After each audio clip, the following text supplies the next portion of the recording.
जय जगन्नाथ सांग मैंने केमती अच्छा आज आसतु बनइबे बुट डाली बरा करके गोटे तरकारी गोटे नुआ रेसिपी।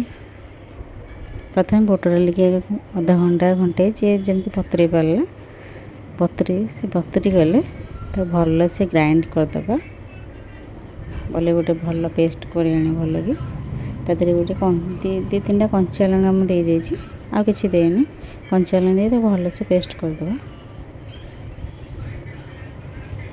गोटे नुआ रेसिपी ये बेसन तो सब बहुत थर कराई गोटे बुट डाली कराई तादेह टिके मैगी मसला टिके लंका गुंड लुण टिके अल्प टिके सोडा ताकू देकी भल से आम गोले दबा।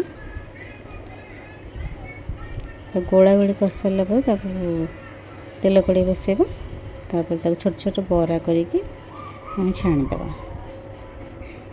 तादेह मुझे तीन टा बड़ साइज आलू नहीं आलू टिके देले भल लगे कारण खाली बुट डाली बरा तरकारीटा ना आलू टिके देले भल लगे। से बरा गुड़िक सब भल भाव छाणीदब छोट छोट बल कर छाणीबे बड़ करेंगे बड़ कले भल लगे छोट छोट बल कर छाणीदे।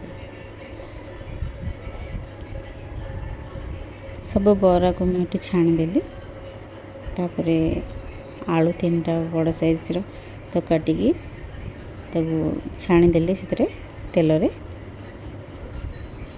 तापर मसला प्रिपेयर कली पियाज रसुण अदा सब गुड़ छाणी थोड़ा आलू भी तादे छाणी थोड़ा तापर आम पियाज पकेबा कटा पियाज टिके देबा पियाज को भल कि लाल कर भाजीदबा। हाँ बुट डाली टी कहवाई भूल जाती बुट डाली मु गोटा जीरा भी पकईची बास्ना टी भल आसो खाला बेलू। पियाजटा को भल से भाजीदबा आ टमाटो को मुझे प्यूरी करके देदेची कारण बजार जो टमाटो अच्छे सीझुनी और तरकारी भल लगे से प्यूरी करदे ग्रेवीटा टी भल आसो। हाँ होगला मु अदा रसुण पेस्ट देदेली तापर सब आमर जिते मसला अच्छी किचन किंग मसला लंका गुंड लुण हलदी सबको देके गोले गाड़ी पानी देदेबा तादे आलू पकई कषिकी पानी देदेबा भल कि कषि होगला आम पानी बहुत किना देदेबा।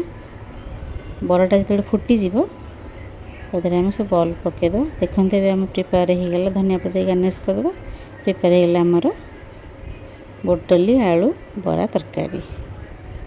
केमती होईची आपण माने कहिबे और लाइक शेयर कमेंट देबे।